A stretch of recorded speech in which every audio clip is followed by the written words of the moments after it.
What is the role of fear? It's an indicator of resistance. It's an indicator of resistance that you've let get a pretty good head of steam up.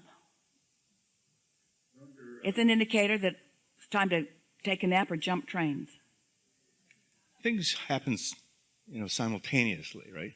You can have joy and fear at the same time. No. You can focus on this and feel joy and focus on this and feel fear, but you can't focus on them both at the same time.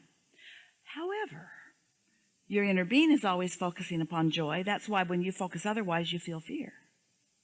So let's say you're on the top of a ski hill, right? And there's a lot of joy waiting for you. Yeah. But there's also fear going along, kind of keeping you safe, not overdoing it. I don't know. I'm exploring.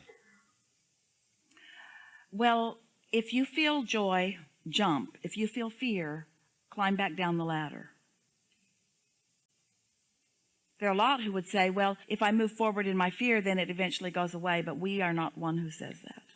We do not encourage pushing through resistance, because pushing through it doesn't make it go away in the laws of physics that we know.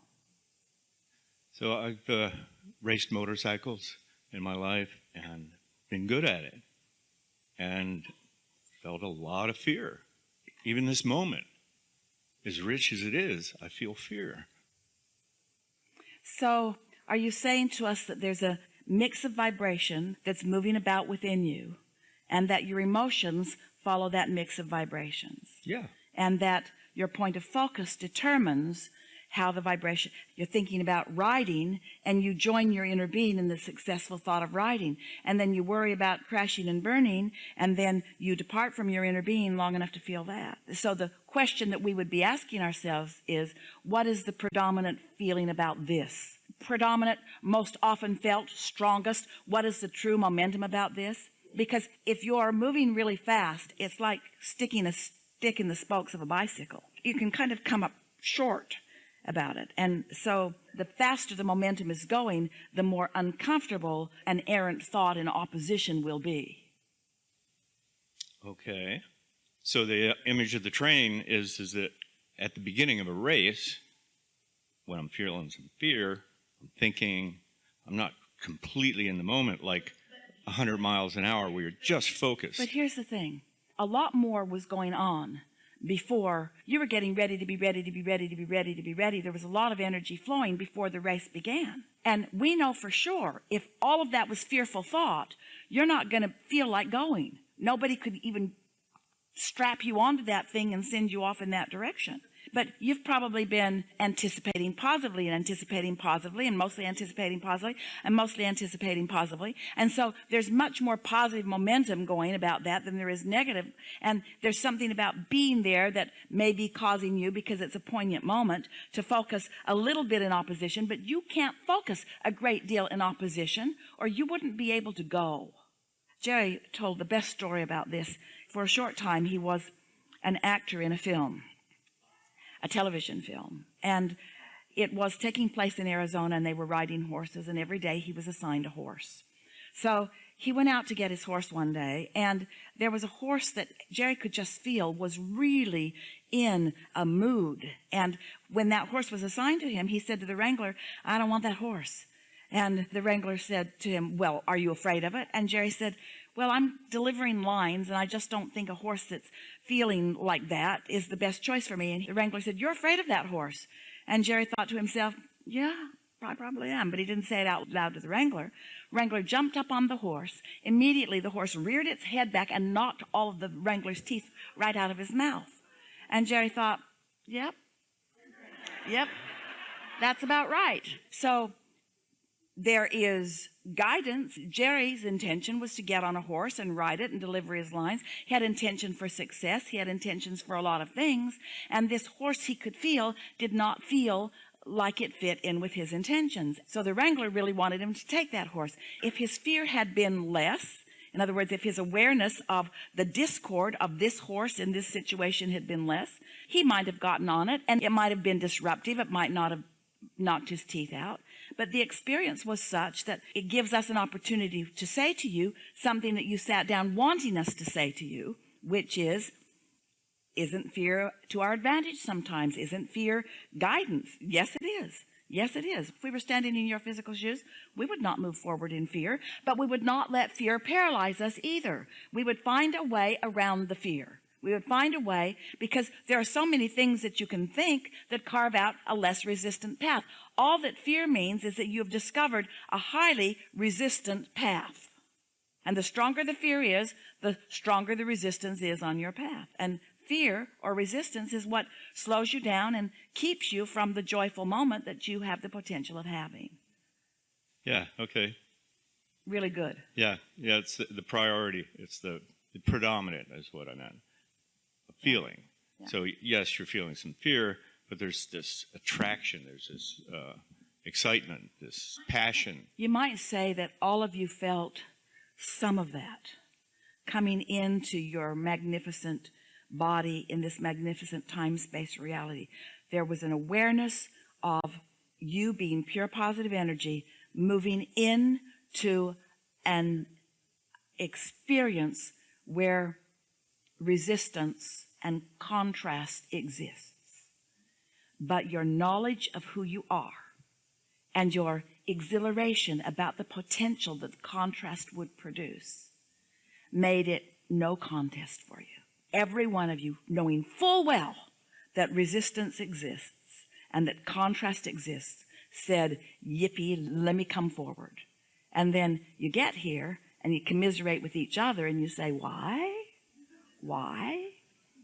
Sort of for a while looking outside yourself for some relief. But once you get your bearings and once you remember who you are and once you come back into conscious recognition of your own guidance system, and once you then begin deliberately exploring the contrast and seeing contrast as choices, and then you find yourself a better chooser, then in the choices there's much less fear. When you choose, there's no fear. It's when you believe that something else is choosing for you. If you think that fate is choosing for you, then you're off base. That's not what your inner being knows, and you would feel uncomfortable.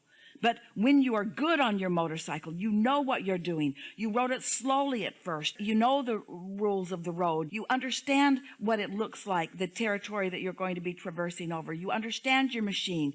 You are an extension of your machine. And so now your knowledge frees you from fear because you understand you're in control of your outcomes. There's not some chance or fate or someone else or some condition that controls you. You do. And the better you get at harnessing your own energies and knowing what you're doing with it and flowing in the way that you intend to and massaging your thoughts so that they feel more satisfying and more satisfying and more satisfying, the more you understand the laws of the universe and deliberately apply yourself within them, the more good results you get. Then the more you say, bring it on. I want to go faster rather than slower because faster is funner. Unless I'm not skilled, then slower is better. You each get to find your place within whatever subject it is you're focused upon. And the whole point of all of it is for the exhilaration and fun of it. The whole point of all of it is for the thrill and satisfaction of having choices and reaching for more than you have and then lining up with the more until you have it. And the having of it, the owning of it, the being of it is a vibrational being of it. It's not the possessing of it, although possessions come along with it. This is such a wonderful time to be in your physical body. Your timing could not be better. The contrast of your environment is producing so much good momentum for you to benefit from. Your understanding, and you do, of the laws of the universe is serving you so well. Your conscious realization of your own guidance system is such a wonderful thing. And the vortex that you've created, mostly since you got here, but so much general intentionality before you even came into this body, such a beautiful unfolding for you. As we play with you like this, where we can feel you reaching for an understanding and then finding it, that visceral closing of the gap where something that is being said and something that you are hearing just clicks into place for you, has left you in a place the likes of which you have never been before vibrationally. Everything in your world will now be somewhat different to the degree that you have shifted.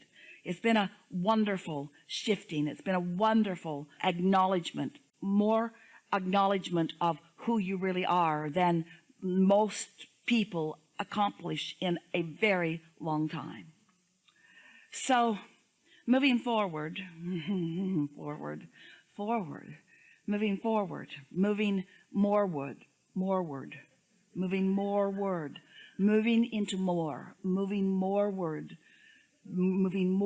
into what you've already created, relaxing into this path that you've already carved out, and tripping sometimes, but running sometimes.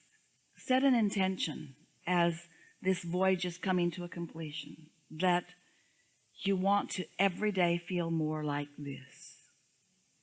You've been on this ship with magnificent people taking care of where you're going. Think of the momentum of what has come before in the creation of this vessel, in the understanding of how to move this vessel. Think about the well-being that you just walked into when you walked on board this ship.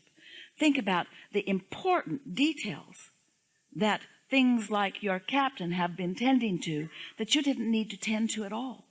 And accept that there is so much that you've been trying to tend to that you don't need to tend to, and so much that would benefit you to tend to that you haven't been tending to.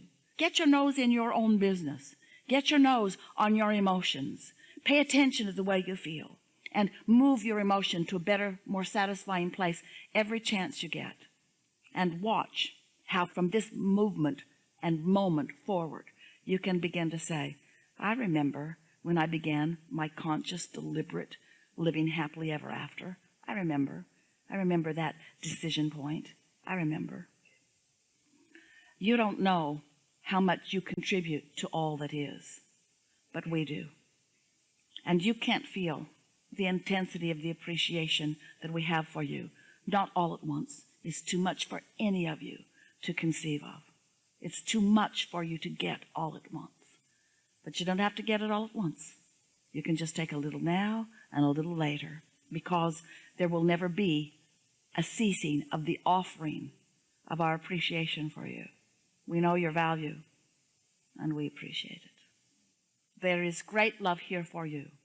And as always, we remain eternally in your vortex.